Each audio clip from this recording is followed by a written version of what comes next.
Bien-aimés dans le Christ, bonjour. Toujours dans notre poursuite de carême, aujourd'hui nous méditons particulièrement avec Isaïe chapitre 58 du verset 1 à 9a. Ce texte est d'actualité parce que dans notre vie, nous constatons que malgré les efforts, malgré les prières, malgré les sacrifices que nous faisons, le Seigneur semble ne pas écouter, le Seigneur semble ne pas voir ce que nous posons comme acte. Tout simplement parce que notre méthode, parce que ce que nous faisons n'est pas conforme à ce que Dieu nous recommande. Quand nous partageons, nous disons à tout le monde que j'ai fait tel don. Quand nous jeûnons, nous montrons à la face de la terre que j'ai fait le jeûne. Et quand nous prions, nous voulons larguer Dieu. Quand nous prions, nous voulons faire savoir à tout le monde que nous sommes en train de prier. Cette méthode n'est pas la méthode qui convient pendant ce temps de carême.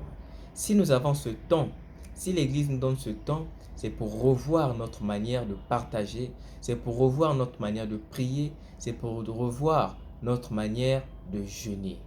Le vrai jeûne n'est pas celui qu'on doit faire et le faire remarquer à l'extérieur. Le vrai jeûne se vit cœur à cœur avec son Dieu. Le vrai partage n'est pas celui qu'on fait et on parle à tout le monde, on dit à tout le monde que j'ai fait ceci, j'ai fait cela à tel endroit. Ce n'est pas ça le vrai partage.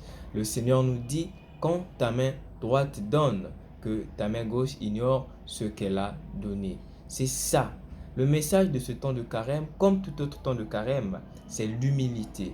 L'humilité pour nous chrétiens, pour nous hommes, femmes, c'est un véritable combat. Voilà pourquoi tout le temps, nous n'arrivons pas à respecter les préceptes du Seigneur Jésus-Christ.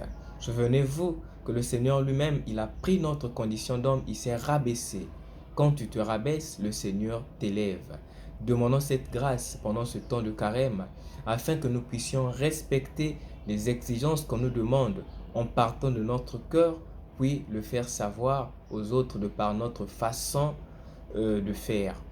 Ne N'allons pas dire aux gens que j'ai fait ceci. N'allons pas dire aux autres que j'ai prié comme ceci. Non. La vraie méthode, c'est de purifier son cœur. C'est de tisser les liens d'amitié. Parler avec ceux qu'on considère comme nos ennemis. Pardonner les gens qui nous ont offensés.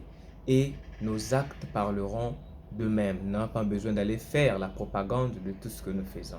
Alors que le Seigneur nous donne cette force, qu'en posant nos actes, nous puissions nous-mêmes nous effacer et le laisser s'exprimer en nous. Sainte journée à tous et à chacun.